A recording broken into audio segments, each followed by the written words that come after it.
Dobrodošli v novem videu in v novi Bitcoin analizi. Danes sem se odločil, da naredim še eno analizo, malo nadaljevanje od zadnje analize, se pravi od ponedeljka. Zato, ker se je zgodilo par zanimivih stvari. Bitcoin se je končno začel malo premikati. Mislim, da smo bili zdaj toliko cajta v tem rangeu, da je končno spet ratal malo zanimiv, no? Tako da imamo danes za coverati veliko novih stvari. In ja, najprej bi pa rad omenil, da je na TikToku nekdo naredil fake profil z najnim imenom, se pravi neki skemerji, ki zgleda uporabljajo naše ime. No, in v glavnem imenuje se vse o denarju in v bistvu kar bi rad je, prosil bi vas, če lahko reportate ta account, zato da ne bo kdo slučajno padel na ta scam, ali pa vsaj, ne vem, če vam napišejo, jih lahko malo trolate zaradi mene. Ok, no, v glavnem, nazadnje smo gledali na two-day timeframeu tale volatility expansion.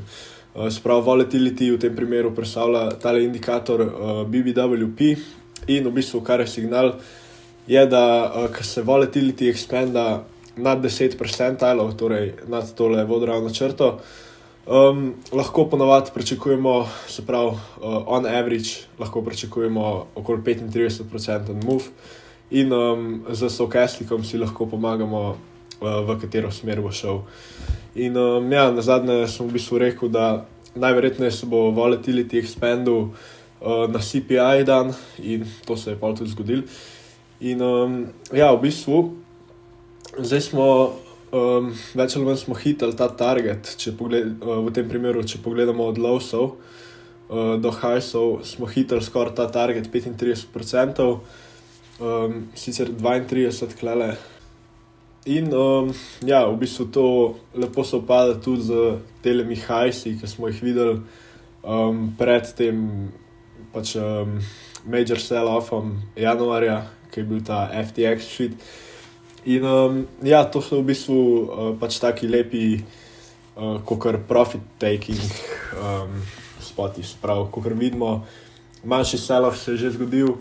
Jaz pričakujem iz teh con v bistvu manjši sell-off, se pravi, manjši drop v priceu. In ja, v bistvu, kar pričakujem zdaj tale teden, probably Bitcoin trade sideways, mogoče malo dropa, kar pa v bistvu ne pomeni, da na dolgi rok ne pričakujem nadaljevanja tega mova, ki smo ga videli zdaj. No ja, za tale sell-off, za targete, v bistvu lahko od zadnjih lowsov do highsov narišemo en Fibonacci in v bistvu basically kar vidimo je, da se tale 382 level na Fibonacciu se lepo ujema z 200 simple moving averageom, tako da to bi bil nek moj target zdaj za short term, za manjši sell-off. In v bistvu vse, kar je nad tem, se pravi vsak closure nad tem je v bistvu dosti strong higher low, tako da meni se zdi, da dokler smo nad temu, da se pač ta move nadaljuje, tako kar manjši rally, da se nadaljuje, oziroma ja, če pa closemo pod temu na daily timeframeu ali pa višjem timeframeu, pa zna biti, da je bil to pač bull trap, ampak jaz ne pričakujem tega. Bom vam zdaj še povedal v bistvu, zakaj se mi zdi, da je več možnosti za nadaljevanje tega rallija. Ok, in ja, v bistvu kar nam potrdi še ta zdaj short term sell-off, lahko si pogledamo stokastic, na dailyju se bo kmalu obrnil nadol, na 12-urnem stokastiku je že obrnil nadol, 6-hour stokastic isto obrnil navzdol, 4-hour stokastic tudi obrnil navzdol in po mojem tudi 1 hour.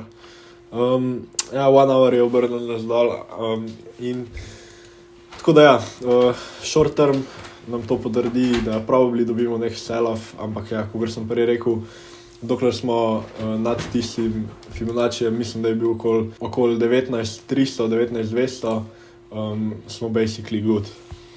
Tako da ja, v bistvu zakaj pričakujem še naprej nadaljevanje tega upside mova? V bistvu to isto strategijo se lahko bolj prenesemo tudi na 5-day time frame.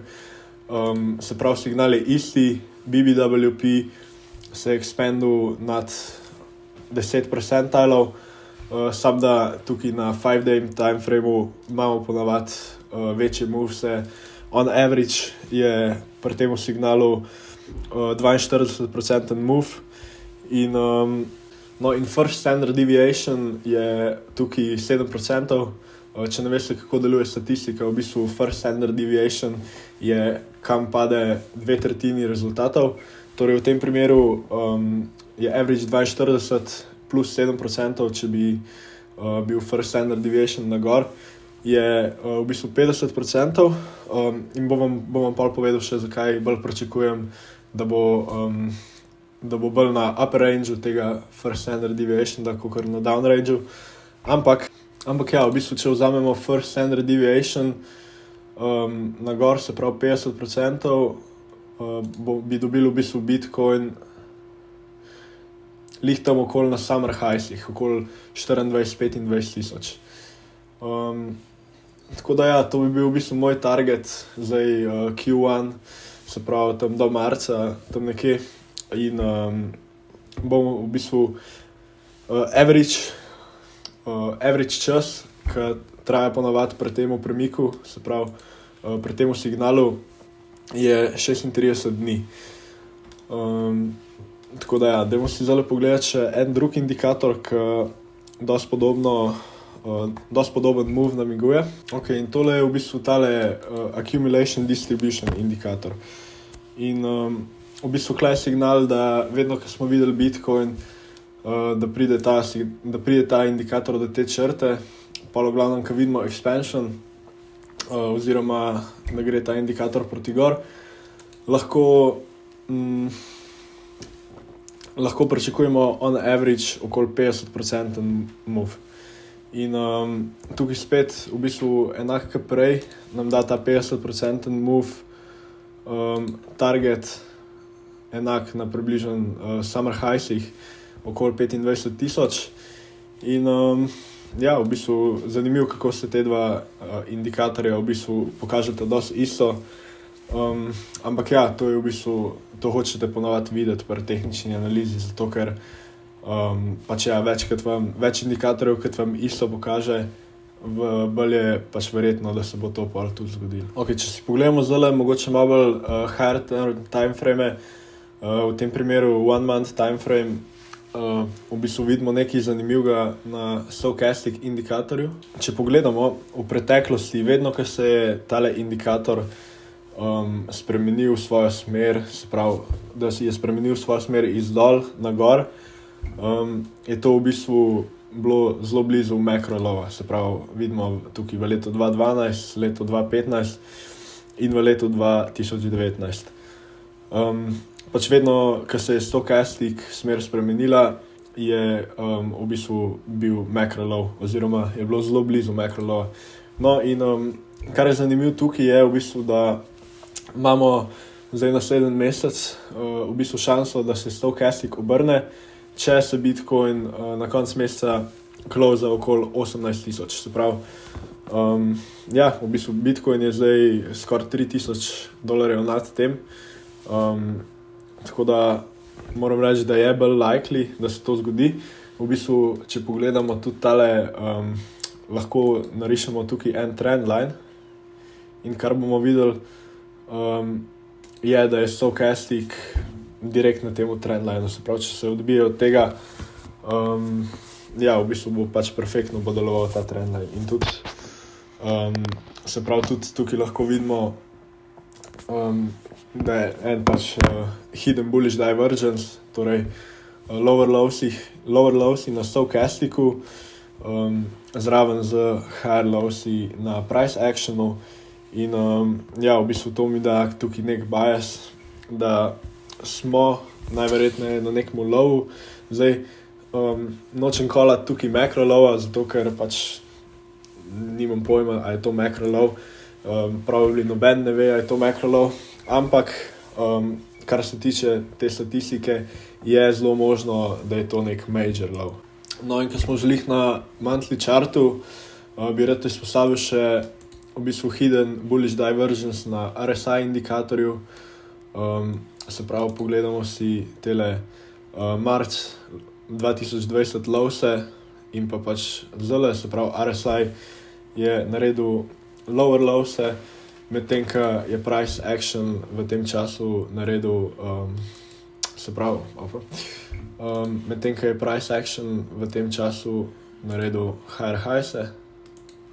In kar je tukaj zanimivo je, da smo v bistvu to zelo podobno stvar smo videli klele na 2019 lowsih. In sicer, kakor vidite tukajle, je isto RSI naredil lower lowse in v bistvu videli smo to tudi na 2015 lowsih. Se pravi, če pogledamo tole, pa tole isto higher lowsi in kar lahko vidimo, ja, tukaj je bil isto nek macro low, se pravi leta 2015, ko se je to zgodilo, in leta 2019 je to isto bil signal za macro low.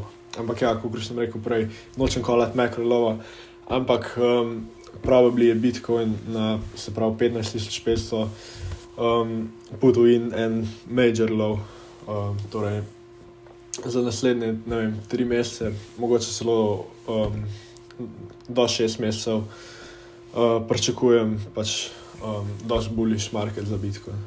No in tukaj na RSI-ju vidimo v bistvu tudi na quarterly chartu, se pravi 3-mesečen chart, tudi vidimo, da se forma potential hidden bullish divergence, se pravi iz teh lowsov na te lowse. To je v primeru, da je to, kar smo videli zdaj, bil dejansko low. Se pravi, to še ni potrjeno, to sem hotel reči. In ja, v bistvu, pač, če se to potrdi, je to kar dosti strong signal, še enkrat, da smo videli major low. In ja, v bistvu, tukaj bi jaz rad danes zaključil tole analizo.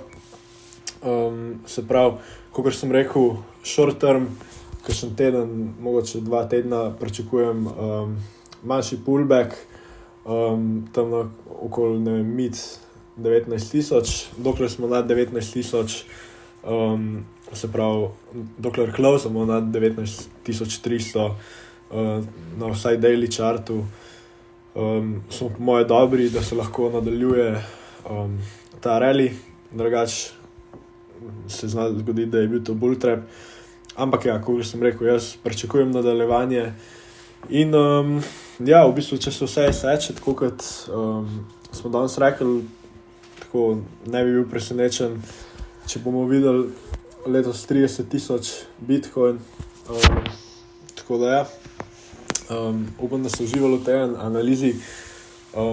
Napišite spodaj v komentar, če bi radi, da analiziram še Ethereum. In ja, to je to za ta video, se vidimo v naslednjem. No, pa še za une, ki bi pa radi začeli tradati, imamo spodaj v bistvu Bybit link, kjer lahko dobite do 5.000 evrov sign-up bonusa. Pač pogledajte si terms and conditions spodaj v linku. Ampak ja, no, za tiste, ki bi radi začeli tradati, je Bybit po mojem mnenju najboljša platforma.